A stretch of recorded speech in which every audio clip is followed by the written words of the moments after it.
जय हिंद दोस्तों, आप सभी का एम.के. शाह क्लासेस में स्वागत है। आज ये घटना चक्र जो कि विश्व का भूगोल चल रहा है, इसमें 5वां लेक्चर है। इसमें हम लोग पृथ्वी से रिलेटेड अब तक जितने भी क्वेश्चन PYQ बने हुए हैं वो सारे क्वेश्चनों को कवर करेंगे।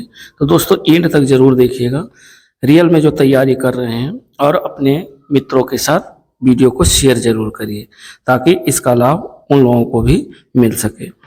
तो अब तक जितने भी क्वेश्चन पृथ्वी से रिलेटेड बने हुए हैं वो सारे क्वेश्चनों को इस वीडियो में कवर किया गया है, और बहुत ही इम्पोर्टेंट जो है ये विश्व के भूगोल का घटना चक्र है। तो दोस्तों एंड तक जरूर बने रहें। और हम लोग देखते हैं सबसे पहले अक्षांश रेखाएं। तो अक्षांश रेखाएं में ये देख लीजिए कि जो अक्षांश रेखाएं हैं ये आपका जो है उत्तरी ध्रुव है और ये आपका दक्षिणी ध्रुव है, जो कि 90 डिग्री साउथ और 90 डिग्री नॉर्थ। बीच में जो एक 0 डिग्री पर जो रेखा डिवाइड हो रही है, इस रेखा को हम लोग भूमध्य रेखा के नाम से जानते हैं। इधर वाला जो हिस्सा है ये आपका जो है ये इस साइड का, सॉरी, जो इसमें 0 डिग्री पर जो भूमध्य रेखा है, इसके जो ऊपर वाला ये हिस्सा है इसको उत्तरी गोलार्ध बोलते हैं और निचले वाले हिस्से को दक्षिणी गोलार्ध। ठीक, अब इसके साथ भूमध्य रेखा से ऊपर अगर 23.5 डिग्री नॉर्थ की तरफ आप जाएंगे तो वो रेखा होती है कर्क रेखा। फिर कर्क रेखा चूंकि 23.5 डिग्री नॉर्थ पे है और 66.5 डिग्री नॉर्थ पर अगर जाएंगे तो आपको मिलेगी आर्कटिक वृत्त रेखा। और उसके बाद 90 डिग्री पर जो कि उत्तरी ध्रुव है, नॉर्थ ये आपका उत्तरी ध्रुव है, और 90 डिग्री साउथ ये दक्षिणी ध्रुव है। वहीं अगर बात करें भूमध्य रेखा की, जो नीचे वाला जो पार्ट है, नीचे वाले पार्ट को दक्षिणी ध्रुव के नाम से जानते हैं। अब भूमध्य रेखा से जब आप नीचे 23.5 डिग्री साउथ की तरफ जाएंगे तो वो मकर रेखा होगी, और मकर रेखा के बाद जो है भूमध्य रेखा से आप 66.5 डिग्री पे जाएंगे तो अंटार्कटिक वृत्त रेखा। साथ ही साथ आप और दक्षिणी ध्रुव की तरफ जाएंगे तो जो 90 डिग्री है वो जो है साउथ पोल जैसा था दक्षिणी ध्रुव के नाम से जानते हैं। तो ये पृथ्वी से रिलेटेड जो है। और एक चीज और ध्यान रखिए, जो इस साइड वाली जो अभी अगला एक फिगर में मिलेगा तो उसमें जो इस साइड वाली जो रेखाएं होती है उन्हें देशांतर रेखाओं के नाम से जाना जाता है। अब इसी से रिलेटेड हम लोग क्वेश्चन देखते हैं, और क्वेश्चन जो जितने भी क्वेश्चन अब तक के आयोग ने किसी भी एग्जाम में बनाया है पृथ्वी से रिलेटेड, सारे क्वेश्चनों को हम लोग कवर करेंगे।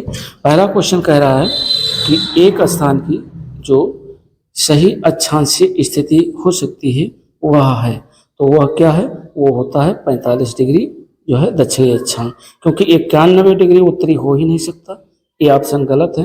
और डी वाला भी आपका 91 डिग्री पश्चिमी अक्षांश, ये भी नहीं हो सकता है। तो अब बचा बी और सी, जिसमें सी आपका राइट आंसर है। देख लेते हैं इसमें फैक्ट में क्या कह रहा है कि 90 डिग्री उत्तरी अक्षांश को उत्तरी ध्रुव तथा 90 डिग्री दक्षिणी अक्षांश को दक्षिणी ध्रुव कहते हैं, जो केंद्र बिंदु होते हैं। प्रधान देशांतर रेखाओं के पूर्व एवं पश्चिम कुल 360 देशांतर रेखाएं होती हैं, अर्थात उपयुक्त विकल्पों में 45 डिग्री पूर्व एवं 90 डिग्री पश्चिम दोनों देशांतर स्थितियों को व्यक्त कर रहे हैं। 91 डिग्री उत्तर की ओर अक्षांश नहीं होता है, अतः 45 डिग्री जो अक्षांश ही आपका उपयुक्त विकल्प होगा। तो राइट ऑप्शन आपका सी विकल्प होगा। सेकंड नंबर क्वेश्चन इससे रिलेटेड कह रहा है, अक्षांश रेखाओं से कह रहा है कि कौन सा एक ग्लोब पर बृहद वृत्त नहीं है। कौन सा जो है एक ग्लोब पर बृहद वृत्त का निर्माण नहीं करता है? तो वो देखिए विषुवत रेखा है, 60 डिग्री पूर्वी देशांतर ये भी है, मुख्य देशांतर रेखा ये भी है, लेकिन 60 डिग्री जो उत्तरी अक्षांश रेखा है ये नहीं है। तो राइट ऑप्शन सेकंड का डी विकल्प होगा। और देखिए फैक्ट इसका दिया हुआ है कि पृथ्वी पर सभी देशांतरों के अतिरिक्त विषुवत रेखा भी बृहद वृत्त है, और जो है विषुवत रेखा के अतिरिक्त कोई भी अक्षांश बृहद वृत्त नहीं है, क्योंकि वह विषुवत रेखा की अपेक्षा छोटे होते हैं। तो ये इसका जो है राइट आंसर आपका सेकंड नंबर का डी विकल्प होगा। थर्ड नंबर क्वेश्चन कह रहा है कि शून्य अंश अक्षांश तथा शून्य अंश देशांतर ये अवस्थित है। ये कहाँ अवस्थित है? तो शून्य अंश अक्षांश और शून्य अंश देशांतर ये आपके अटलांटिक महासागर में स्थित है। तो राइट ऑप्शन आपका ए विकल्प होगा 3 नंबर का। और इसके बाद हम लोग देखते हैं, इससे रिलेटेड कुछ फैक्ट दिया हुआ है, उसको देख ले रहे हैं। कह रहा है कि शून्य अंश अक्षांश रेखा, विषुवत रेखा एवं शून्य अंश देशांतर रेखा, प्रधान मध्याह्न या में उत्तर रेखा का मिलान अफ्रीका के पश्चिमी भाग पर स्थित जो है गिनी की खाड़ी में होता है। यह खाड़ी अटलांटिक महासागर अर्थात अंध महासागर में स्थित है। तो ये भी ध्यान रखिएगा, पूछ सकता है कि गिनी की खाड़ी ये कहाँ है? तो ये आपके अंध महासागर अर्थात अटलांटिक महासागर में स्थित है। तो इसका जो राइट ऑप्शन होगा 3 नंबर का वो ए विकल्प होगा। 4 नंबर क्वेश्चन हम लोग देखते हैं। 4 नंबर कह रहा है कि प्रधान यामावृत्त ध्रुव वृत्तीय तथा विषुववृत्त भूमध्य रेखा का प्रतिच्छेदन बिंदु अवस्थित है। तो ये कहाँ स्थित है? ये आपके अंध महासागर में स्थित है। राइट ऑप्शन आपका 4 नंबर का ये विकल्प होगा। साथ ही साथ 5 नंबर जो आपका क्वेश्चन है वो हम लोग देखते हैं। और 5 नंबर कह रहा है कि निम्नलिखित आकृति में दिए हुए भूगोलीय विवरण पर विचार करना है। तो इसमें जो है 15 डिग्री एनएल और 50 डिग्री एनएल, फिर 5 डिग्री ईएल और 6 डिग्री ईएल। उपयुक्त आकृति में ए द्वारा अंकित बिंदु किस महाद्वीप में जो है स्थित देश को व्यक्त कर रहा है, ये आपको बताना है। तो ये आपका यूरोप महाद्वीप है। तो राइट ऑप्शन 5 नंबर का सी विकल्प होगा। और 6 नंबर क्वेश्चन हम लोग देखते हैं। कह रहा है कि एक विमान 30 डिग्री उत्तरी अक्षांश तथा 50 डिग्री पूर्वी देशांतर में उड़ान भरता है और पृथ्वी पर विपरीत सिर पर नीचे उतरता है। तो वह कहाँ उतरेगा? तो वह उतरेगा 30 डिग्री दक्षिणी अक्षांश और 130 डिग्री जो है पश्चिमी देशांतर पर ये उतरेगा। तो राइट ऑप्शन इसका डी विकल्प होगा। और जो लोग एनसीईआरटी सार संग्रह महेश बर्मवाल की जो है ना देखे हों, विश्व का भूगोल प्लेलिस्ट बनी हुई है, प्लेलिस्ट पे जा करके आप देख सकते हैं chapter by chapter, line by line. इसमें चूंकि बहुविकल्पीय प्रश्न है, ज़्यादा जो है इसमें जो फैक्ट है उसको हम लोग देख ले रहे हैं। और ऑब्जेक्टिव क्वेश्चन, चूंकि ऑब्जेक्टिव क्वेश्चन में सीधे हम आंसर पे चलते हैं। तो यदि आप लोगों को चारों ऑप्शन देख करके खुद गेस करना है तो वीडियो को पॉज करके आप आगे बढ़ सकते हैं। अगला क्वेश्चन इसी से रिलेटेड जो फैक्ट है वो कह रहा है कि पृथ्वी पर देशांतर रेखाएं 360 डिग्री घूमती है अतः 50 डिग्री पूर्वी देशांतर के ठीक विपरीत 180 - 50 बराबर हुआ कितना 130 अंश, जो कि पश्चिमी देशांतर स्थित होगा। और पृथ्वी लगभग गोलाकार जो है संरचना में होने के कारण 30 डिग्री उत्तरी अक्षांश, उत्तर की ओर ढलान वाली सतह है अतः इस अक्ष के ऊर्ध्वाधर बिंदु के ठीक विपरीत 30 डिग्री दक्षिणी अक्षांश होगा। तो 30 डिग्री जो है दक्षिणी अक्षांश होगा। तो राइट ऑप्शन इसका डी विकल्प होगा। अब आगे हम लोग देखते हैं देशांतर रेखा। देशांतर रेखा से रिलेटेड जो है सबसे पहले इसको समझ ले रहे हैं ग्लोब को। तो देशांतर रेखा में देखिए जो 180 ये जो सीधी रेखा है ये आपकी 180 डिग्री पर है। तो ऊपर जो 180 डिग्री पर है ये अंतर्राष्ट्रीय तिथि रेखा इसे कहते हैं। और इस साइड का जो भाग है ये इसको पूर्वी देशांतर के नाम से, और इस साइड का जो भाग है उसको पश्चिमी देशांतर के नाम से जानते हैं। और ये जो 180 वाली डिग्री वाली रेखा इसे प्रधान मध्याह्न रेखा के नाम से जाना जाता है। साथ ही साथ जो है जो ये सभी जो रेखाएं हैं ये आपकी देशांतर रेखाएं हैं जो 0 से शुरू होकर के 180। तो अब इसी से रिलेटेड जो है क्वेश्चन हम लोग देखते हैं। पहला क्वेश्चन कह रहा है कि काहिरा का समय ग्रीनविच से 2 घंटे आगे है अतः यह स्थित है। ये कहाँ स्थित है? तो ये स्थित है 30 डिग्री पूर्वी देशांतर पर, यानी राइट ऑप्शन आपका बी विकल्प होगा जो काहिरा का समय है। काहिरा आपका मिस्र में पड़ता है जो कि 30 डिग्री 3 नॉर्थ और 31 डिग्री 14 ईस्ट है, जो कि काहिरा का जो समय है वो ग्रीनविच 0 डिग्री देशांतर से 2 घंटे आगे है अतः इसकी स्थिति 360 डिग्री पूर्वी देशांतर के पास बनती है। पृथ्वी गोलाकार होने के कारण 24 घंटे में 360 डिग्री घूम जाती है अतः अर्थात 1 डिग्री जो देशांतर है इसकी दूरी तय करने में पृथ्वी को 4 मिनट का समय लगता है। ये भी कई बार क्वेश्चन पूछा गया है कि 1 डिग्री की दूरी तय करने में पृथ्वी को कितने मिनट का समय लगता है, 4 मिनट का समय लगता है। इसलिए 30 डिग्री देशांतर पर जो कुल समय होगा 30 × 4 अर्थात 120 मिनट का मतलब 2 घंटे, यानी 2 घंटे, इसलिए विकल्प बी जो है आपका सही है। सेकंड नंबर देशांतर से रिलेटेड क्वेश्चन कह रहा है 82 डिग्री 30 ईस्ट, कई बार क्वेश्चन पूछा गया है। देशांतर पर मध्याह्न हो तो प्रातः 6 यानी 6:30 बजे किस देशांतर का अंश पर बजेंगे, यानी 6:30 किस देशांतर या अंश पर बजेंगे। तो ये आपका बजेगा 0 डिग्री पूर्व या पश्चिम पर। कैसे, इसका देखते हैं। फैक्ट इसमें जो है निकाला है, इसको देख ले रहे हैं। कह रहा है कि 82 डिग्री 30 या 82:30 पूर्वी देशांतर अर्थात भारत का मानक समय है, पर जब मध्याह्न हो तो 6:30 बजे प्रातः का जो मतलब है 5.5 घंटे का अंतर हुआ। चूंकि 1 घंटे में 15 डिग्री देशांतर का अंतर होता है, इसलिए 5.5 घंटे में 82 डिग्री 30 का यानी 82 82.5 कह लीजिए या 82-30 का अंतर अर्थात 82-30 में से 82-30 से निकलेगा तो 0 डिग्री देशांतर जो है आपका बचेगा।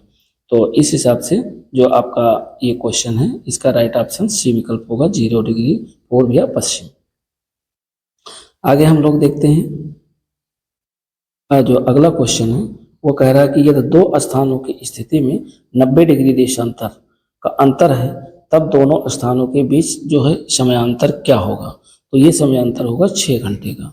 कैसे होगा, क्योंकि समयांतर एक देशांतर पर 4 मिनट का अंतर होता है। 4 मिनट का अंतर होने के कारण 90 डिग्री देशांतर का अंतर क्या हो जाएगा, 90 × 4 अर्थात 360 मिनट। और 360 मिनट को जब 6 से भाग लगाएं 60 से भाग लगाएंगे तो ये 6 घंटे का आएगा। अतः विकल्प इसमें जो है बी विकल्प सही है। 4 नंबर क्वेश्चन देखते हैं। 4 नंबर क्वेश्चन कह रहा है कि जब ग्रीनविच में मध्याह्न है तब एक जगह स्थानीय समय 5 बजे साय है, इसलिए वह कौन सा यामोत्तर होगा जिस पर उपयुक्त जगह अवस्थित है। तो ये आपका 75 डिग्री पूर्व होगा। कैसे होगा ये देखिए लिखा हुआ है, चूँकि ये न्यूमेरिकल बेस्ड है। कह रहा है कि जब ग्रीनविच में मध्याह्न है तो एक जगह का स्थानीय समय 5 बजे साय है। इसका अर्थ यह है कि उस स्थान का समय ग्रीनविच के समय से आगे है, अतः वह स्थान पूर्व में स्थित है। समय का अंतर 5 घंटे का, इसलिए 1 घंटे में 60 मिनट, 5 घंटे में 300 मिनट हो गया। 60 पंचे 300 और एक अंश में 4 मिनट का समय लेता है, तो 4 मिनट बराबर 1 अंश हुआ और 300 मिनट बराबर 300 × 1/4 अर्थात 75 डिग्री का बनेगा। चूंकि यह स्थान ग्रीनविच रेखा के पूर्व में स्थित है, अतः ये वह जगह 75 डिग्री पूर्व में स्थित होगी। तो ये इससे रिलेटेड फैक्ट था। आगे 5 नंबर क्वेश्चन कह रहा है कि कौन सा देशांतर प्रधान यामोत्तर के साथ मिलकर ग्लोब पर बृहद वृत्त का निर्माण करता है। तो बृहद वृत्त का निर्माण करता है 180 डिग्री जो है यामोत्तर, जो प्रधान यामोत्तर 180 गुजरती है वो वही जो है प्रधान यामोत्तर रेखा का जो है ग्लोब पर बृहद वृत्त का निर्माण करती है। तो राइट ऑप्शन 5 का डी विकल्प होगा। देख ले रहे हैं फैक्ट भी, क्योंकि प्रधान देशांतर को ग्रीनविच रेखा के नाम से भी जाना जाता है। यह शून्य अंश देशांतर रेखा होती है। इसके ठीक विपरीत 180 डिग्री देशांतर रेखा होती है जिसे अंतर्राष्ट्रीय तिथि रेखा के नाम से भी जाना जाता है। अतः 180 डिग्री देशांतर प्रधान यामोत्तर के साथ मिलकर ग्लोब पर बृहद वृत्त का निर्माण करती है। तो पूर्ण व्याख्या के साथ आपके सारे क्वेश्चन हैं। और अगला 6 नंबर कह रहा है कि नई शताब्दी के सूर्योदय की प्रथम किरण भारत के किस एक यामोत्तर में दिखाई दी। तो ये दिखाई दी 93 डिग्री 30 ईस्ट पे, यानी 93 डिग्री 30 ईस्ट पे जो है दिखाई दी। तो 6 नंबर का राइट ऑप्शन डी विकल्प होगा, क्योंकि रॉयल ग्रीनविच लेबोरेटरी की घोषणा अनुसार भारत में नई शताब्दी के सूर्योदय की जो प्रथम किरण है वो निकोबार द्वीप समूह के कटचल द्वीप पर दिखाई दी। और कटचल भारत की मुख्य जो है भूमि से लगभग 1600 किलोमीटर है तथा पोर्ट ब्लेयर से 300 किलोमीटर है। दक्षिण में 8 डिग्री उत्तरी अक्षांश एवं 93 डिग्री -94 पूर्वी देशांतर के मध्य अवस्थित है। अतः निकटतम विकल्प आपका डी विकल्प सही होगा। और 7 नंबर क्वेश्चन कह रहा है कि किसी स्थान का मानक समय निर्धारित करने का जो आधार होता है वो क्या होता है। तो किसी समय का मानक जो है किसी स्थान का मानक समय निर्धारित करने के लिए जो उसका आधार होता है वो प्रधान मध्याह्न रेखा होती है। इसी के द्वारा हम निर्धारित करते हैं कि जो है मानक समय क्या है। तो राइट ऑप्शन 7 नंबर का डी विकल्प होगा। प्रधान देशांतर को अंतर्राष्ट्रीय देशांतर रेखा या ग्रीनविच देशांतर के नाम से भी जाना जाता है। ये रेखा इंग्लैंड के ग्रीनविच के जो है ग्रीनविच में स्थित रॉयल ऑब्जर्वेटरी से होकर गुजरती है। सोन अस्त देशांतर पर स्थित इस रेखा द्वारा जो है अंतर्राष्ट्रीय मानक समय का निर्धारण किया जाता है। 180 डिग्री देशांतर रेखा को अंतर्राष्ट्रीय तिथि रेखा के नाम से भी जाना जाता है। प्रधान मध्याह्न रेखा निम्नलिखित देशों से होकर गुजरती है। अब कहाँ कहाँ से होकर गुजरती है? एक तो आपका यूनाइटेड किंगडम से, फ्रांस से, स्पेन से, अल्जीरिया से, माली से और बुर्किना फासो से, टोगो से, घाना से और अंटार्कटिक दक्षिणी ध्रुव से होकर के जो है ये देशांतर जो है अंतर्राष्ट्रीय तिथि रेखा गुजरती है। 8 नंबर क्वेश्चन कह रहा है 8 नंबर कह रहा है कि प्रधान यामोत्तर नहीं गुजरती है। यानी प्रधान यामोत्तर कहाँ से नहीं गुजरती है? तो अल्जीरिया से गुजरती है, फ्रांस से गुजरती है, स्पेन से गुजरती है, लेकिन नाइजर से होकर के नहीं गुजरती है। तो ये 8 नंबर का जो राइट ऑप्शन है वो सी विकल्प होगा। 9 नंबर क्वेश्चन हम लोग देखते हैं। 9 नंबर कह रहा है प्रधान यामोत्तर गुजरती है। तो ये कहाँ से होकर के गुजरती है? अल्जीरिया से तो गुजरती है, ठीक है, और फ्रांस से भी जो है ये गुजरती है, नाइजीरिया से नहीं गुजरती है और पुर्तगाल से भी नहीं गुजरती है। तो राइट ऑप्शन हमारा हो जाएगा 1 और 2 सही, यानी राइट ऑप्शन 9 नंबर का ए विकल्प होगा। आगे 10 नंबर क्वेश्चन हम लोग देखते हैं और 10 नंबर कह रहा है कि निम्न स्थानों में किनका समय जीएमटी के समान है। तो जीएमटी के समान है ये आपको बताना है। तो इसमें देखिए आपका अकरा का है और डबलिन का है और साथ ही साथ लिस्बन का है, लेकिन मैड्रिड का नहीं है। तो 1 2 4 आपका सी विकल्प सही है, राइट ऑप्शन आपका सी हो जाएगा। आगे फैक्ट इसका देख ले रहे हैं कि उल्लेखनीय है कि घाना की आबादी अकरा, आयरलैंड की राजधानी डबलिन तथा पुर्तगाल की राजधानी लिस्बन। देखिए ध्यान रखिएगा, कभी कभी राजधानियां भी पूछ लेता है। तो अकरा घाना की राजधानी है अकरा, ये ध्यान रखिएगा। आयरलैंड की जो राजधानी है वो डबलिन है और पुर्तगाल की जो राजधानी है वो लिस्बन है। तीनों ही जीएमटी मानक समय का उपयोग करती हैं, लेकिन मैड्रिड जो है ये स्पेन की राजधानी है, ये भी ध्यान रखिएगा। स्पेन की राजधानी है जो 3 डिग्री 43 पश्चिमी देशांतर पर स्थित है। इसका समय जो जीएमटी है वो मानक समय के समान नहीं है, बाकी तीनों आपके समान हैं। और ये राजधानियां भी बहुत इंपॉर्टेंट हैं, राजधानियां पूछता है एक ना एक क्वेश्चन, चाहे आरओ हो या यूपीपीसीएस हो, एक ना एक क्वेश्चन राजधानी से जरूर रिलेटेड रहता है क्वेश्चन। विश्व के जो देश हैं और उनकी राजधानियां हैं उनको जरूर आपको तैयार कर लेना है, एक न एक क्वेश्चन आपको वहां से मिलना है। 11 नंबर क्वेश्चन कह रहा है कि किसी एक क्षण में निम्नलिखित नगरों में से किस एक में घड़ी का समय अन्य तीनों नगरों में घड़ी के समय के समान नहीं है। तो ये आपको बताना है। तो लंदन यूके का है, लिस्बन पुर्तगाल का है, अकरा घाना का है, लेकिन आदिस अबाबा जो कि इथोपिया है यहाँ का नहीं है। तो राइट ऑप्शन 11 नंबर का डी होगा। आगे कहता है लंदन यूके, लिस्बन पुर्तगाल और अकरा घाना का समय समान है क्योंकि ये तीनों जो है जीएमटी मानक समय का उपयोग करते हैं, जबकि इथोपिया की जो राजधानी है वो आदिस अबाबा है। ये भी ध्यान रखिएगा, ये लगभग 38 डिग्री 45 से जो है पूर्वी देशांतर पर स्थित है, जिसका समय ग्रीनविच माध्य समय से 2 घंटे 34 मिनट 20 सेकंड आगे है। तो इसलिए जो है इथोपिया की जो राजधानी आदिस अबाबा ये जो है जीएमटी को पूरा नहीं करती है। तो राइट ऑप्शन आपका यही हो जाएगा, आदिस अबाबा इथोपिया। 12 नंबर क्वेश्चन कह रहा है कि ग्रीनविच के देशांतर रेखा से पूर्व या पश्चिम की स्थिति होने के आधार पर निम्नलिखित देशों का मानक समय ग्रीनविच माध्य समय से या तो आगे है या पीछे है। तो एक तो क्यूबा है, दूसरा ग्रीस जो कि यूनान में पड़ता है ये है, और तीसरा इराक, फिर चौथा है कोस्टा रिका और 5वां है जापान।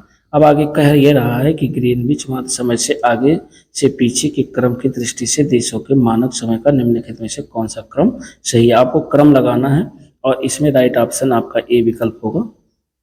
5 3 2 1 4, यानी पहले जापान होगा, फिर इराक होगा, 5 3, फिर जो दूसरा नंबर है आपका ग्रीस यानी यूनान होगा, और उसके बाद क्यूबा होगा, लास्ट में कोस्टा रिका होगा। तो राइट ऑप्शन आपका जो है इस क्वेश्चन का 12 नंबर का ए विकल्प होगा।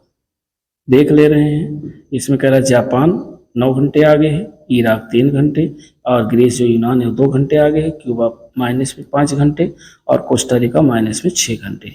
आगे से पीछे के क्रम में यही क्रम आपका बनना है, अर्थात जापान, इराक, ग्रीस, क्यूबा और कोस्टारिका। 13 नंबर क्वेश्चन कह रहा है कि जब IST या उत्तर पर दोपहर होती है तब धरती पर एक अन्य स्थान पर लोग अपनी सुबह 6 बजे की चाय ले रहे होते हैं। उस स्थान का देशांतर है, तो उस स्थान का क्या देशांतर? उस स्थान का देशांतर है 7 डिग्री 30 वेस्ट पश्चिम, अर्थात सामान्यतः 1 डिग्री देशांतर पर 4 मिनट का अंतर होता है। प्रधान एवं उत्तर या देशांतर IST के पूर्व का समय आगे और पश्चिम का समय पीछे रहता है। IST पर दोपहर और सुबह के जो है 6 बजे यानी 6 घंटे 6 × 60 360 मिनट हुए, और 4 से भाग लगाएंगे तो 90 देशांतर का अंतर आएगा, जो कि ग्रीनविच प्रधान एवं उत्तर के समय से पीछे अर्थात पश्चिम में स्थित होगा। यदि IST का तात्पर्य भारतीय मानक समय से है तो इस प्रश्न का उत्तर 7 डिग्री 30 पश्चिम देशांतर अर्थात विकल्प भी सही होगा। तो इस हिसाब से बी वाला सही है। और 14 नंबर क्वेश्चन कह रहा है कि ग्रीनविच के दोपहर 12 बजे से एक तार भेजा गया, तार संप्रेषित करने में 12 मिनट का समय लगा, वह एक नगर में 6 बजे शाम को पहुंचा। नगर का देशांतर क्या होगा?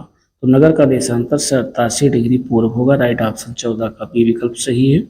और इसी से रिलेटेड कुछ फैक्ट दिए हुए हैं, इसमें हम लोग देख ले रहे हैं कि कह रहा पृथ्वी अपनी धुरी पर पश्चिम से पूर्व दिशा की ओर घूमती है। ये भी ध्यान रखिएगा, कई बार यहीं से क्वेश्चन बन गया, पृथ्वी अपनी दूरी पर किस दिशा से किस दिशा की तरफ घूमती है, तो पश्चिम से पूर्व की ओर घूमती है, और लगभग 24 घंटे में पृथ्वी अपनी अक्ष पर एक चक्कर पूरा कर लेती है। इस प्रकार वह 24 घंटे में 360 डिग्री घूम जाती है। 1 घंटे में 15 डिग्री या 4 मिनट में 1 डिग्री, जो कि तार ग्रीनविच 0 डिग्री से दोपहर 12 बजे भेजा गया और एक नगर में 6 बजे पहुंचा, यानी 12 मिनट का समय तार संप्रेषित करने में लगा हुआ। कुल समय 6 घंटा माइनस 12 मिनट अर्थात 360 माइनस 12 मिनट तो 348 मिनट हुआ। चूँकि 60 मिनट में पहुंचा तो 15 डिग्री पर, तो 348 मिनट में पहुंचेगा। 348 × 15/60 अर्थात 87 डिग्री पूर्व। तो ये इस हिसाब से निकल जाएगा। 15 नंबर क्वेश्चन कह रहा है कि अंतर्राष्ट्रीय दिनांक रेखा जो है खींची जाती है। अंतर्राष्ट्रीय दिनांक रेखा कहाँ खींची जाती है? ये प्रशांत महासागर से होकर के खींची जाती है। राइट ऑप्शन 15 नंबर का सी विकल्प है। आगे कथन और कारण से रिलेटेड क्वेश्चन है। 16 नंबर कथन कह रहा है कि तिथि निर्धारण रेखा पर ग्रीनविच से 12 घंटे का जो है अंतर है, और कारण कह रहा है कि तिथि निर्धारण रेखा 180 डिग्री देशांतर पर स्थित है। अब आपको ये बताना है कि यार दोनों से यार की सही व्याख्या है या बी सही है। तो इसमें जो राइट ऑप्शन है वो ए विकल्प सही है। ए आर दोनों सही है, यानी कथन और कारण दोनों सही हैं, और कारण जो है वो कथन की व्याख्या करता है। तो राइट ऑप्शन हमारा ए विकल्प हो जाएगा। आगे जो है हम लोग देखते हैं 17 नंबर क्वेश्चन, और 17 नंबर क्वेश्चन कह रहा है कि ग्लोब पर 2 स्थानों के बीच जो न्यूनतम दूरी नहीं होती है। ग्लोब पर 2 स्थानों के बीच न्यूनतम दूरी नहीं होती। कहाँ नहीं होती है? 45 डिग्री उत्तरी अक्षांश पर होती है, 45 डिग्री दक्षिणी अक्षांश पर होती है, प्रधान देशांतर पर भी होती है, लेकिन अंतर्राष्ट्रीय तिथि रेखा पर नहीं होती है। राइट ऑप्शन का 17 का डी विकल्प होगा। अंतर्राष्ट्रीय तिथि रेखा 180 डिग्री देशांतर को छोड़कर बाकी सभी रेखाएं नियत स्थान से होकर गुजरती हैं, जबकि अंतर्राष्ट्रीय तिथि रेखा को 8 स्थानों पर मोड़ दिया जाता है, और ताकि एक ही स्थान पर तिथि को लेकर मतभेद की स्थिति न रहे। अलास्का के पास मोड़ दिए जाने पर 2 स्थानों के बीच की दूरी घट बढ़ जाती है, अतः ग्लोब पर 2 स्थानों के बीच न्यूनतम दूरी अंतर्राष्ट्रीय तिथि रेखा पर नहीं होती है। 18 नंबर क्वेश्चन कह रहा है कि जो है यदि पृथ्वी के घूर्णन की दिशा उत्क्रमित कर दी जाए तो जब अंतर्राष्ट्रीय तिथि रेखा पर दोपहर हो तो भारतीय मानक समय क्या होगा? तो भारतीय मानक समय उस समय 6.5 घंटा 6.5 घंटा होगा। और ये क्यों होगा? 18 का राइट ऑप्शन ए विकल्प है। इसको देख ले रहे हैं कि अंतर्राष्ट्रीय तिथि रेखा 180 डिग्री देशांतर और भारत के मानक समय 82.5 डिग्री के बीच 97 डिग्री 30 देशांतर का अंतर है, जबकि ग्रीनविच रेखा 0 डिग्री देशांतर और भारत के मानक समय के बीच 82.5 डिग्री देशांतर का अंतर है। क्योंकि 1 डिग्री देशांतर पर 4 मिनट का अंतर होता है, अतः पृथ्वी के घूर्णन की दिशा उत्क्रमण कर देने से जब अंतर्राष्ट्रीय तिथि रेखा पर दोपहर 12 बजे होंगे तो ठीक उसी समय भारतीय मानक समय को अंतर्राष्ट्रीय तिथि रेखा से 97 डिग्री 30 देशांतर पर स्थित है, अर्थात 97.5 डिग्री इंटू 4 तो 390 मिनट या 6:30 बजे सुबह का समय होगा, अतः विकल्प ए आपका सही है। और नेक्स्ट नंबर क्वेश्चन कह रहा है कि निम्नलिखित में से कौन सा एक जलडमरूमध्य अंतर्राष्ट्रीय तिथि रेखा के सर्वाधिक निकट है। तो ये आपका जो निकट है वो आपका जो है निकट है, किसके निकट है, तो ये है मलक्का जल संधि, इसके सबसे ज़्यादा निकट है।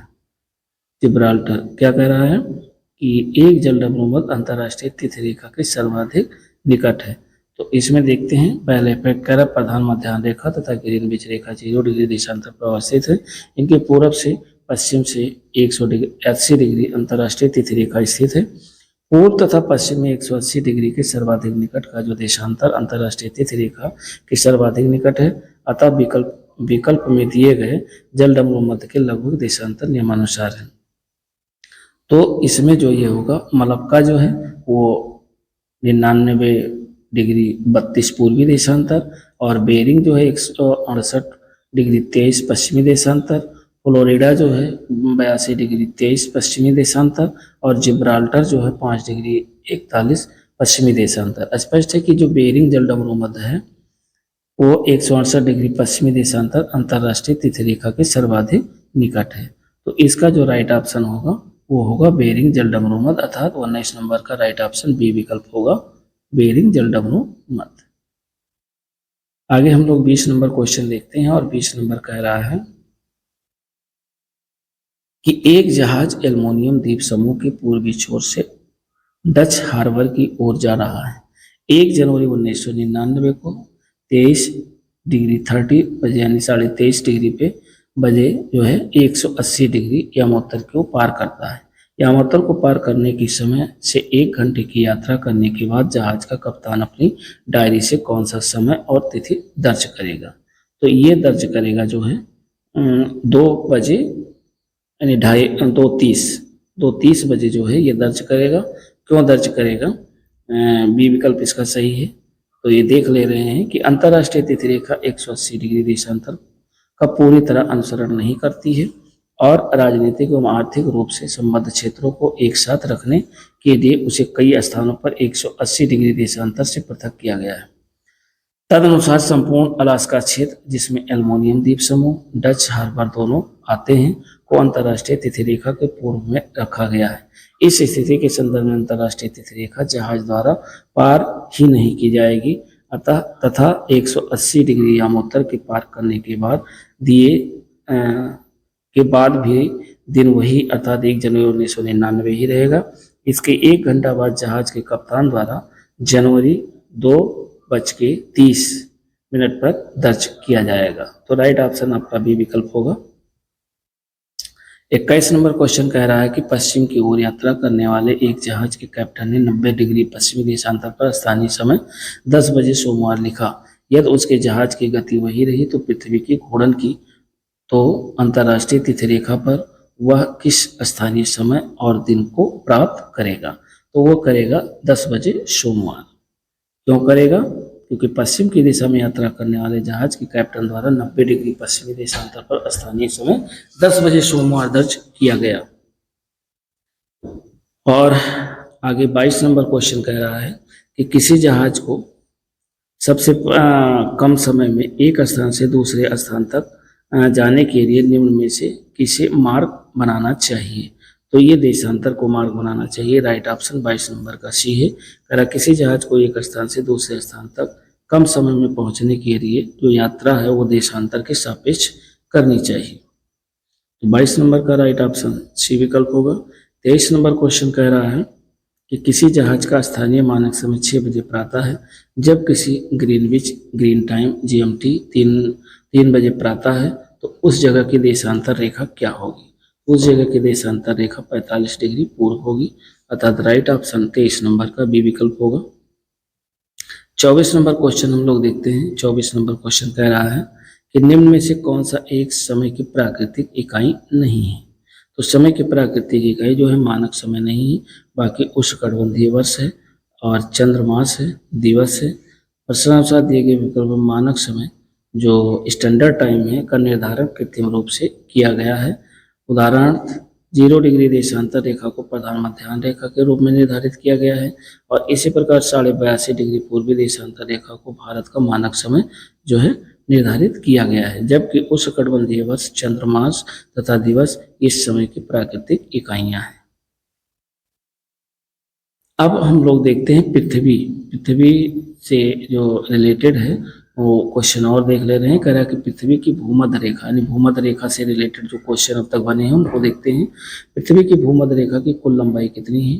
तो पृथ्वी की भूमध्य रेखा की कुल लंबाई की बात करें तो 40,000 किलोमीटर है लगभग, यानी फर्स्ट जो है सी विकल्प सही है। पृथ्वी की भूमध्य रेखा इक्वेटर की कुल लंबाई लगभग 40,090 किलोमीटर है। तो निकटतम में 40,090 के निकट में 40,000 है, इसलिए ऑप्शन आपका फर्स्ट नंबर का सी विकल्प होगा। सेकंड नंबर क्वेश्चन कह रहा है कि निम्नलिखित समूहों में से किस एक के देशों में से भूमध्य रेखा गुजरती है।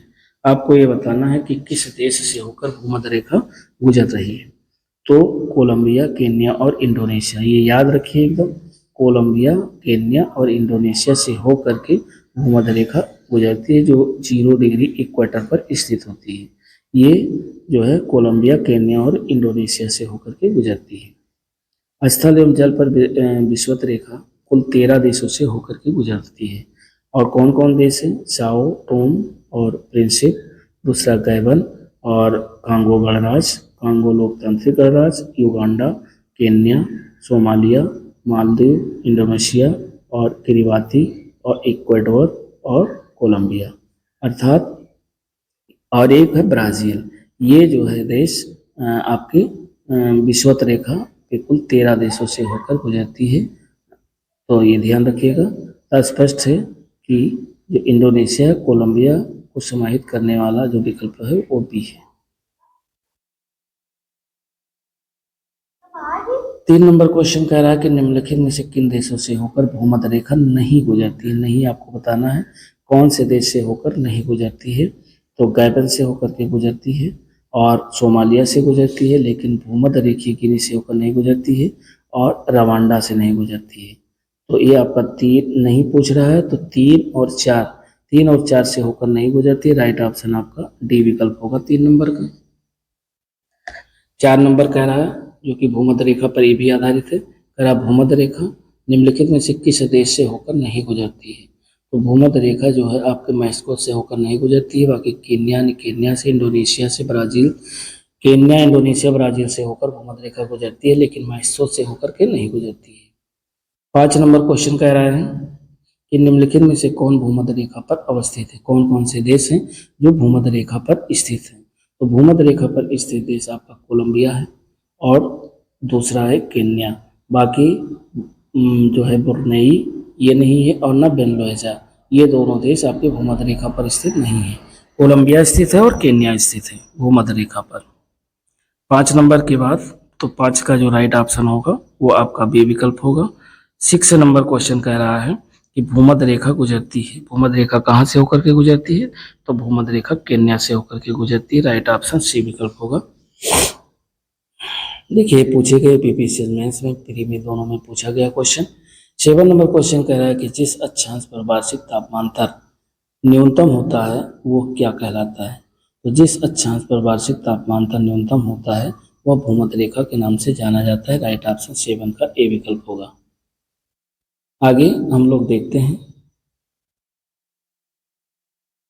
जो है कह रहा है विषुव रेखा या भूमध्य रेखा पर वार्षिक तापमांतर सबसे कम पाया जाता है, अर्थात यहाँ लगभग वर्ष भर सूर्य की किरणें लंबवत पड़ने से उच्च एवं निम्न तापमान में ज़्यादा अंतर नहीं आ पाता। इन क्षेत्रों में कोई शीत ऋतु नहीं होती है। आगे हम लोग 8 नंबर क्वेश्चन देखते हैं और 8 नंबर क्वेश्चन कह रहा है कि निम्नलिखित नगरों में से कौन सा एक भूमध्य रेखा के सर्वाधिक निकट है। तो भूमध्य रेखा के सर्वाधिक जो निकट है वो आपका सिंगापुर है। राइट ऑप्शन आपका 8 का डी विकल्प होगा। बाकी जकार्ता भी दूर है, कोलंबो भी दूर है और मनीला भी दूर है। कोलंबो 6 डिग्री 55 30 उत्तरी अक्षांश पर, जकार्ता 6 डिग्री 12 दक्षिणी अक्षांश पर, मनीला 14 डिग्री 35 30 ये उत्तरी अक्षांश पर, जबकि सिंगापुर 1 डिग्री 21 उत्तरी अक्षांश पर अवस्थित है। 9 नंबर हम लोग क्वेश्चन देखते हैं। 9 नंबर कह रहा है कि भूमध्य रेखा, कर्क रेखा और मकर रेखा, ये 3 रेखाएं हैं, भूमध्य रेखा, कर्क रेखा और मकर रेखा। तीनों निम्न में से किस एक महाद्वीप से होकर गुजरती है? वेरी वेरी इंपॉर्टेंट, बहुत ही इंपॉर्टेंट क्वेश्चन है। तो भूमध्य रेखा, कर्क रेखा और मकर रेखा, ये तीनों आपके अफ्रीका महाद्वीप से होकर के गुजरती है, क्योंकि दूसरा सबसे बड़ा एशिया महाद्वीप, दूसरा सबसे बड़ा जो महाद्वीप है वो आपका अफ्रीका ही है। तो अफ्रीका से होकर भूमध्य रेखा, कर्क रेखा और मकर रेखा तीनों होकर के गुजरती है। भूमध्य रेखा, कर्क रेखा, मकर रेखा तीनों अफ्रीका महाद्वीप से गुजरती हैं। दक्षिण अमेरिका महाद्वीप से भूमध्य तथा मकर रेखा गुजरती है। अगर ये बात करें कि दक्षिण अमेरिका महाद्वीप से, तो दक्षिण अमेरिका से भूमध्य और मकर रेखा गुजरती है। आगे हम लोग देखते हैं और अगला क्वेश्चन कह रहा है कि मकर संक्रांति के समय कर्क रेखा पर दोपहर की सूर्य का जो उन्नताश कोण होता है वो क्या होता है, कितने डिग्री का होता है? तो ये होता है 43 डिग्री का होता है। यानी अब ये हम लोग जो है कर्क रेखा से रिलेटेड क्वेश्चन देख रहे हैं, तो ये बी ऑप्शन होगा फर्स्ट नंबर का।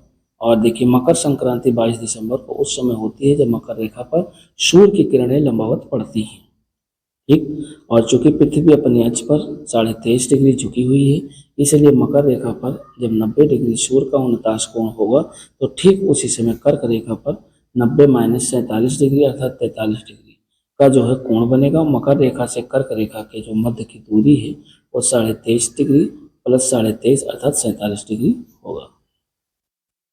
सेकंड नंबर जो है कर्क रेखा से रिलेटेड, देखिए कर्क रेखा नहीं गुजरती, कहाँ से होकर नहीं गुजरती है? तो मिस्र से होकर गुजरती है, भारत से होकर के गुजरती है, म्यांमार से होकर के गुजरती है, लेकिन ईरान से होकर के कर्क रेखा नहीं गुजरती है। कर्क रेखा यानी जो ट्रॉपिक ऑफ कैंसर है वो विश्व के जिन देशों या क्षेत्रों से होकर गुजरती है वो इस प्रकार है। देख ले रहे हैं कि हवाई द्वीप संयुक्त राज्य अमेरिका जो कि मैक्सिको में है, और बहामास माली और मारितानिया नाइजर में, अल्जीरिया, वेस्टर्न सहारा, लीबिया, सऊदी अरब, मिस्र, संयुक्त अरब अमीरात और भारत, बांग्लादेश, म्यांमार, चीन, ओमान, ताइवान, ये चार्ट के सुदूर उत्तरी सीमा को स्पर्श करते हुए गुजरती है। तस्पर्श कर्क रेखा ईरान से होकर नहीं गुजरती है, तो राइट ऑप्शन हमारा हो जाएगा ईरान। अब आगे हम लोग देखते हैं जो है आगे इसी से रिलेटेड क्वेश्चन है, निम्नलिखित कौन सा कथन पृथ्वी की गति के संदर्भ में सत्य है? यानी जितने भी क्वेश्चन पृथ्वी से रिलेटेड बने हुए हैं सारे क्वेश्चनों को कवर किया गया है, ताकि अलग जो है जाने की आवश्यकता नहीं है। पहला कह रहा है कि पृथ्वी अपनी धुरी पर पश्चिम से पूर्व घूर्णन के कारण मौसम परिवर्तन होता है, तो ये जो है मौसम के कारण परिवर्तन होता है, ये गलत है। दूसरा अगर पृथ्वी की सूर्य के चारों ओर चक्कर लगाने के कारण धरती पर रात व दिन होते हैं, ये भी गलत है। तो इस हिसाब से अगर ये देखा जाए तो ये पहला और दूसरा दोनों ही गलत है। तो इसमें पूछा सत्य कौन सा है, तो ये दोनों गलत है। तो फर्स्ट नंबर का जो राइट ऑप्शन होगा वो सी विकल्प होगा।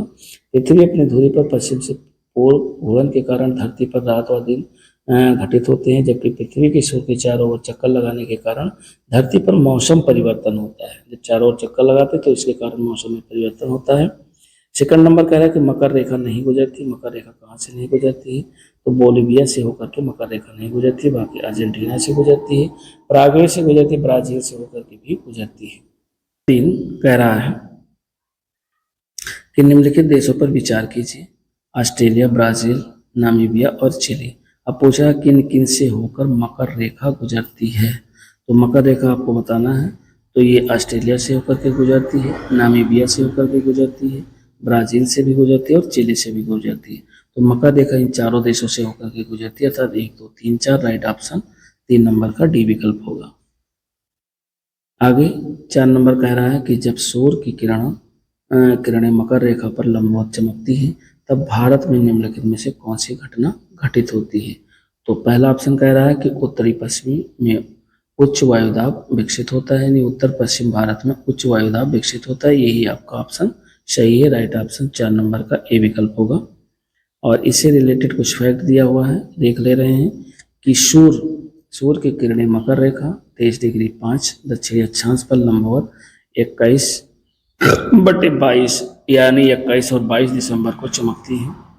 इस दिन दक्षिणी गोलार्ध का सबसे बड़ा दिन होता है। इस दौरान दक्षिणी गोलार्ध में निम्न वायुदाब अर्थात ग्रीष्म ऋतु होती है। इसी समय उत्तरी गोलार्ध में उच्च वायुदाब अर्थात शीत ऋतु होती है, क्योंकि कर्क रेखा पर सूर्य की किरणें तिरछी पड़ती हैं। क्योंकि कर्क रेखा 23 डिग्री 23.5 डिग्री उत्तरी अक्षांश भारत के लगभग मध्य से होकर के गुजरती है, इसलिए इस दौरान उत्तर पश्चिम भारत में भी उच्च वायुदाब विकसित होता है। आगे हम लोग देखते हैं जो है आगे के क्वेश्चन इसी से रिलेटेड हैं और कह रहा है कि दिन रात किस तिथि को दिन और रात बराबर होते हैं। ऐसी कौन सी तिथि है? तो 23 सितंबर को दिन और रात बराबर होते हैं। राइट ऑप्शन आपका बी विकल्प है 23 सितंबर। 23 सितंबर को दिन और रात बराबर होते हैं। आगे हम लोग देखते हैं, कह रहा है कि सामान्यतः 21 मार्च को सूर्य उत्तरी गोलार्ध में प्रवेश करते समय तथा 23 सितंबर को दक्षिणी गोलार्ध में प्रवेश करते समय विषुवत रेखा पर पहुंचता है और इन दोनों तिथियों को गोलार्ध में 12-12 घंटे के दिन और रात होते हैं। सेकंड नंबर कह रहा है कि विषुव या इक्विनॉक्स वर्ष के 2 काल हैं। जब दिन और रात बराबर होते हैं तो होता है, क्या होता है? 21 मार्च और 23 सितंबर को दिन और रात बराबर होते हैं, यानी 12 घंटे का दिन और 12 घंटे की रात्रि। तो राइट ऑप्शन सेकंड का ए विकल्प होगा। और जो है 3 नंबर क्वेश्चन कह रहा है कि वर्ष भर रात और दिन कहाँ बराबर होते हैं? तो ये बराबर होते हैं भूमध्य रेखा पर। पूरे वर्ष दिन और रात बराबर होते हैं और ये भूमध्य रेखा पर होता है। भूमध्य रेखा जिसे विषुव रेखा भी कहते हैं 5 मुख्य अक्षांश वृत्तों से 5 मुख्य अक्षांश वृत्तों में से एक है, जो बृहद वृत्त भी है। इसके आसपास के क्षेत्रों में वर्ष भर रात और दिन लगभग 12-12 घंटे के होते हैं, जबकि भूमध्य रेखा में उत्तर या दक्षिण की ओर दिन रात की जो अवधियां हैं वो मौसम के अनुरूप घटती बढ़ती रहती हैं। अगला कह रहा है कि उत्तरी गोलार्ध में कर्क संक्रांति के समय 12 घंटे का दिन होता है। तो ये होता है विषुवत रेखा पर। विषुवत रेखा पर 12 घंटे का दिन होता है। और आगे 5 नंबर क्वेश्चन कह रहा है कि उत्तरी गोलार्ध में वर्ष का सबसे छोटा दिन कौन सा होता है? तो उत्तरी गोलार्ध में वर्ष का जो सबसे छोटा दिन होता है वह 22 दिसंबर को होता है। 22 दिसंबर को उत्तरी गोलार्ध में सबसे छोटा दिन होता है। तो राइट ऑप्शन 5 नंबर का बी विकल्प होगा। और 6 नंबर क्वेश्चन कह रहा है कि वर्ष का सबसे बड़ा दिन कौन सा होता है? तो वर्ष का सबसे बड़ा दिन जो होता है वह 22 दिसंबर को होता है और 21 जून को भी होता है। तो ये दोनों ऑप्शन दिए हुए हैं, तो इमेज स्टार लगा हुआ है। देखते हैं इसमें क्या कह रहा है कि उत्तरी गोलार्ध में 20 और 21 जून को वर्ष का सबसे लंबा दिन होता है। वहीं दक्षिणी गोलार्ध की बात करें तो 21 व 22 दिसंबर को सबसे बड़ा दिन होता है, परंतु विकल्प में 21 जून और 22 दिसंबर दोनों दिया हुआ है, मौजूद है। तो प्रश्न से यह स्पष्ट नहीं हो पा रहा है कि प्रश्न उत्तरी गोलार्ध के संबंध में है या दक्षिणी गोलार्ध के संबंध में है। इसलिए अगर ये देखा जाए तो बी और सी दोनों सही हैं, अन्यथा कोई आप एक लगा सकते हैं। तो 6 नंबर का बी भी सही है और सी भी सही है। 7 नंबर क्वेश्चन कह रहा है कि किस तारीख को सबसे बड़ा दिन होता है? तो सबसे बड़ा दिन होता है 21 जून को। 21 जून को सबसे बड़ा दिन होता है। 8 नंबर क्वेश्चन कह रहा है कि दक्षिणी गोलार्ध में सबसे बड़ा दिन कब होता है? तो दक्षिणी गोलार्ध में सबसे बड़ा दिन जो है 22 दिसंबर को होता है। राइट ऑप्शन बी विकल्प है 8 का। 9 नंबर क्वेश्चन कह रहा है कि निम्नलिखित तिथियों में से किसमें दोपहर को आप की छाया सबसे छोटी होती है? तो दोपहर को जो है आपकी छाया सबसे छोटी कब बनेगी? ये बनेगी 21 जून को। राइट ऑप्शन आपका सी विकल्प होगा, जिस दिन सबसे इस वस्तु की छाया पृथ्वी की दूरी सूर्य से दूरी तथा उस वस्तु के सूर्य के प्रकाश से बनने वाले कोण पर निर्भर करता है। सबसे छोटी छाया तब बनेगी जब सूर्य सर्वाधिक दूरी पर होगा, और इस प्रकार सबसे छोटी छाया तब बनेगी जब कोण सबसे कम बनेगा। ग्रीस आयनात 21 जून, अर्थात 21 जून आपका राइट ऑप्शन है। आगे हम लोग देखते हैं 10 नंबर क्वेश्चन। 10 नंबर कह रहा है कि ग्रीष्म अयनांत प्रतिवर्ष होता है। तो ग्रीष्म अयनांत प्रतिवर्ष कब होता है? ये होता है आपका 21 जून को, जब सबसे बड़ा दिन होता है। तो राइट ऑप्शन इसका 10 नंबर का डी विकल्प होगा। 11 नंबर क्वेश्चन कह रहा है कि जून की 21वीं तारीख को सूर्य जो होता है वह उत्तरी ध्रुव वृत्त पर क्षितिज के नीचे नहीं डूबता, अर्थात राइट ऑप्शन हमारा ये विकल्प है। 21 जून की तारीख को सूर्य उत्तरी ध्रुवीय वृत्त पर क्षितिज के नीचे नहीं डूबता। और आगे हम लोग देखते हैं अगला जो क्वेश्चन है। अगला क्वेश्चन कह रहा है कि निम्नलिखित विद्वानों में से किसने सुझाव दिया कि पृथ्वी की जो उत्पत्ति है वो गैस और धूल कणों से हुई है? तो ये व्याख्या जो है कह रहा है निम्न विद्वानों में किसने सुझाव दिया था? तो ये सुझाव दिया था ओ स्मिथ ने। ओ स्मिथ ने सुझाव दिया कि पृथ्वी की जो उत्पत्ति है वो गैस और धूल कणों से हुई है। तो एक राइट ऑप्शन आपका ये डी विकल्प होगा। साथ ही साथ हम लोग देखते हैं 2 नंबर क्वेश्चन कह रहा है पृथ्वी की जो आयु है निर्धारित करने में निम्नलिखित में से कौन सी विधि का प्रयोग करते हैं? तो पृथ्वी की आयु निर्धारित करने में जो विधि है वो यूरेनियम डेटिंग, ये पृथ्वी की आयु मापने की विधि है। तो पृथ्वी की आयु निर्धारित करने में यूरेनियम डेटिंग विधि का प्रयोग किया जाता है। इम्पोर्टेंट है क्वेश्चन और कई बार पूछा भी गया है। पृथ्वी की आयु ज्ञात करने के लिए यूरेनियम अर्थात रेडियोमेट्रिक डेटिंग विधि का प्रयोग किया जाता है।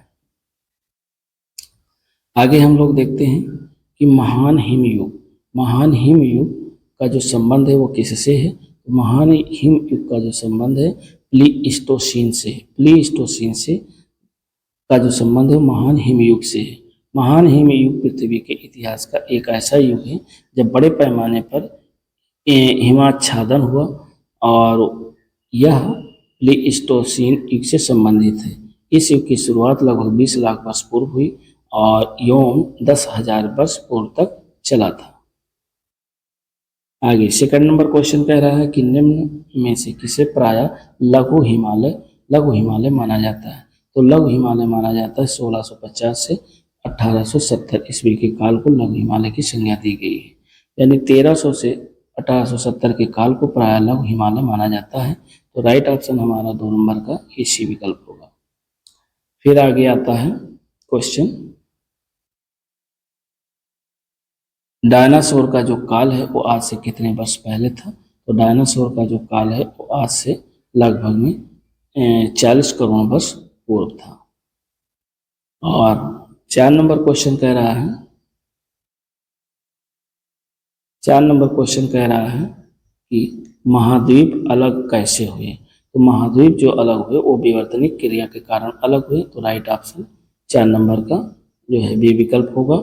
महाद्वीपों के अलग होने के कारण के रूप में विवर्तनिक क्रिया को सर्वाधिक उपयुक्त माना जाता है। पृथ्वी का निर्माण विभिन्न प्लेटों से हुआ है। ये प्लेटें विभिन्न प्रारूपों से विवर्तनिक क्रिया के फलस्वरूप गतिशील तथा प्रवाहित होती हैं। इस प्रकार ये प्लेटें अपने ऊपर स्थित महाद्वीपीय तथा महासागरीय भागों को अपने प्रवाह के साथ जो है हस्तांतरित करती हैं। आगे 5 नंबर क्वेश्चन कह रहा है कि निम्नलिखित महाद्वीपों में से कौन सा गोंडवाना लैंड का भाग नहीं है? तो गोंडवाना लैंड का जो भाग नहीं है वो उत्तरी अमेरिका नहीं है, बाकी आपका अफ्रीका है, दक्षिणी अमेरिका है, ऑस्ट्रेलिया है। ये आपके गोंडवाना लैंड के भाग हैं, लेकिन उत्तरी अमेरिका नहीं है। पंजिया के उत्तरी भाग को लारेशिया और दक्षिणी भाग को गोंडवाना लैंड कहा जाता है। लारेशिया में उत्तरी अमेरिका, ग्रीनलैंड, यूरोप और एशिया शामिल है, जबकि गोंडवाना लैंड दक्षिणी अमेरिका, अफ्रीका, मेडागास्कर, अरब प्रायद्वीप, भारतीय उपमहाद्वीप, ऑस्ट्रेलिया और अंटार्कटिका शामिल है। 6 नंबर क्वेश्चन हम लोग देखते हैं और 6 नंबर क्वेश्चन कह रहा है कि भारत प्राचीन सुपर महाद्वीप गोंडवाना लैंड का भाग था और इसमें वर्तमान समय का जो भूभाग शामिल था वो क्या था? तो इसमें दक्षिण अमेरिका भी शामिल था, अफ्रीका भी और ऑस्ट्रेलिया था, ये सभी शामिल थे। तो 6 नंबर का जो राइट ऑप्शन है वो डी विकल्प होगा। 7 नंबर क्वेश्चन कह रहा है कि पृथ्वी पर मूलतः एक ही विशाल भूखंड था जिसे कहते हैं। तो उसे क्या कहते हैं, उसे पेंजिया के नाम से जाना जाता है। पृथ्वी पर मूलतः एक ही विशाल भूखंड था जिसका नाम पेंजिया था। कार्बोनिफेरस युग में समस्त स्थलभाग एक स्थलभाग के रूप में संलग्न थे। इस स्थललैंड का नामकरण पैंजिया किया गया था। आगे हम लोग देखते हैं 8 नंबर क्वेश्चन। 8 नंबर क्वेश्चन कह रहा है कि पृथ्वी पर जीवन के प्रादुर्भाव का जो प्रथम जीवाश्मी साक्ष्य है वो क्या है। तो ये प्रथम जो जीवाश्मी साक्ष्य है, इसमें स्टार लगा हुआ है, देख ले रहे हैं इसका जो डिटेल है। 4 ऑप्शन दिए हुए, फिर अभी आप लोग गेस करिए। कह रहा है पृथ्वी पर जीवन के प्रादुर्भाव के प्रथम जीवाश्मी साक्ष्य आर्कियन युग के प्रारंभिक काल लगभग 3.5 बिलियन वर्ष पूर्व के हैं, जो कि अति सूक्ष्म जीवाणुओं के जीवाश्म में प्रसंगत विकल्पों में मिलियन शब्द का प्रयोग है, जो कि स्पष्टता गलत है। तो इसमें मिलियन दिया हुआ है और जबकि बिलियन है, तो इसलिए ये क्वेश्चन कंफर्म नहीं है, इसमें स्टार लगाया गया। 9 नंबर क्वेश्चन कह रहा है कि निम्नलिखित में से किस घटना या किन घटनाओं ने जीवों के विकास को प्रभावित किया है। कौन सी ऐसी घटना है या कौन से ऐसी घटनाओं ने जीवों के विकास को प्रभावित किया है। तो ये प्रभावित किया है, एक तो महाद्वीपीय का जो विस्थापन हुआ इसके कारण, और दूसरा हिमानी चक्र के कारण। अर्थात ये पहला दूसरा दोनों सही है, तो इस हिसाब से आपका राइट ऑप्शन सी विकल्प होगा। आगे 10 नंबर में हम लोग देखते हैं, और 10 नंबर क्वेश्चन कह रहा है कि वलन क्रिया किसका परिणाम है। तो जो वलन क्रिया है वो दोस्तों पर्वत निर्माणकारी बल का जो है परिणाम है। तो पर्वत निर्माणकारी बल, तो 10 नंबर का जो राइट ऑप्शन होगा वो सी विकल्प होगा, पर्वत निर्माणकारी बल। 11 नंबर हम लोग क्वेश्चन देखते हैं, और 11 नंबर कह रहा है निम्नलिखित कथनों पर विचार कीजिए।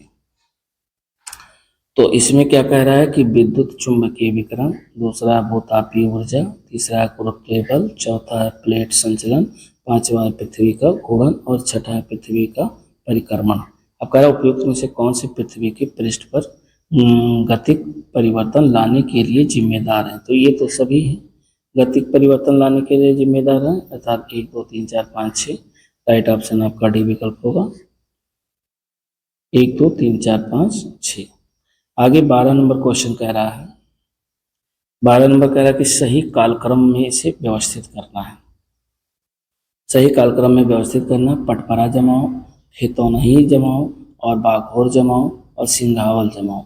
तो सबसे पहले जो है ये आपका सिंघावल जमाओ 1 नंबर पर आएगा, और सिंघावल जमाओ के बाद में पटपरा जमाओ हुआ, और पटपरा जमाओ के बाद में आपका बाघोर जमाओ हुआ, और बाघोर जमाओ के बाद में खेतौनी जमाओ हुआ।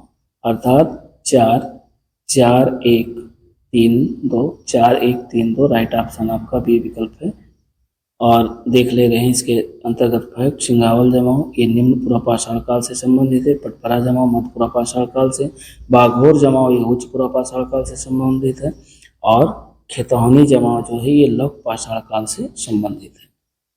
साथ ही साथ 13 नंबर क्वेश्चन हम लोग देखते हैं, और 13 नंबर भी ये कोड पर आधारित है, जो है मैचिंग पे देखते हैं कि निम्न घटनाओं पर विचार कीजिए। पहला सरासरी, पहला कीट, और कवच वाले जीव, और पहला स्तनधारी। उपयुक्त घटनाओं को पृथ्वी पर उनके उत्पन्न होने के कालक्रम में सबसे पहले किसकी उत्पत्ति हुई, उसके बाद में किसकी उत्पत्ति हुई, तो कालक्रम में व्यवस्थित करना है। तो इसमें सबसे पहले उत्पत्ति हुई जो कवच वाले जीव की उत्पत्ति हुई, यानी 3 नंबर पहले आया, तो ये 3 नंबर इसी विकल्प में मिल रहा है। उसके बाद आया पहला कीट आया, फिर उसके बाद में पहला सरीसृप आया, और उसके बाद में लास्ट में पहला स्तनधारी आया। तो स्तनधारी सबसे लास्ट में, और सबसे पहले जो है ये कवच वाले जीव आए। इस हिसाब से जो राइट ऑप्शन होगा वो आपका सी विकल्प होगा। आगे 14 नंबर क्वेश्चन, 14 नंबर जो क्वेश्चन है वो ये कह रहा है कि राजस्थान मरुस्थल अथवा थार मरुस्थल, राजस्थान मरुस्थल अथवा थार मरुस्थल निम्नलिखित में से किसका विस्तार है। तो प्लियोसीन युग का, या पैलियोसीन का है, या जो है प्लीस्टोसीन एवं अभिनव जमाव का है, या ओलिगोसीन का है। तो इसका जो राइट ऑप्शन है वो सी विकल्प है, और सी क्या है, प्लीस्टोसीन एवं अभिनव जमाव। उसके बाद हम लोग क्वेश्चन देखते हैं। क्वेश्चन क्या है, ये लास्ट क्वेश्चन था। कह रहा है इसका जो है डिटेल देख रहे हैं कि राजस्थान मरुस्थल अथवा थार मरुस्थल ये दोनों प्लीस्टोसीन एवं अभिनव जमाव का विस्तार है। पुरातत्व विभाग के अनुसार थार मरुस्थल का निर्माण 70,000 वर्ष पहले प्रारंभ हुआ, जबकि एनसीईआरटी के अनुसार प्लीस्टोसीन युग 20 लाख वर्ष पूर्व से लेकर 10,000 वर्ष पूर्व तक रहा। इस तरह थार मरुस्थल के निर्माण व विस्तार का समय प्लीस्टोसीन युग के अंतर्गत ही है। तो ये इसका जो है राइट ऑप्शन सी विकल्प होगा। हम लोगों ने पृथ्वी से रिलेटेड अब तक जितने क्वेश्चन बने हुए हैं आयोग ने बनाया है, उन सारे क्वेश्चनों और डिटेल को कवर किया। और मिलते हैं नेक्स्ट वीडियो के साथ। जो अगली वीडियो आएगी वो आपकी जो है चट्टान की होगी। तो दोस्तों, यदि वीडियो पे पहली बार है चैनल पे तो चैनल को लाइक शेयर सब्सक्राइब करें। सब्सक्राइब कर लेंगे तो जो नया वीडियो आएगा उसका नोटिफिकेशन आपको तुरंत मिल जाएगा। धन्यवाद। मिलते हैं नेक्स्ट वीडियो के साथ, तब तक के लिए नमस्कार, जय हिंद।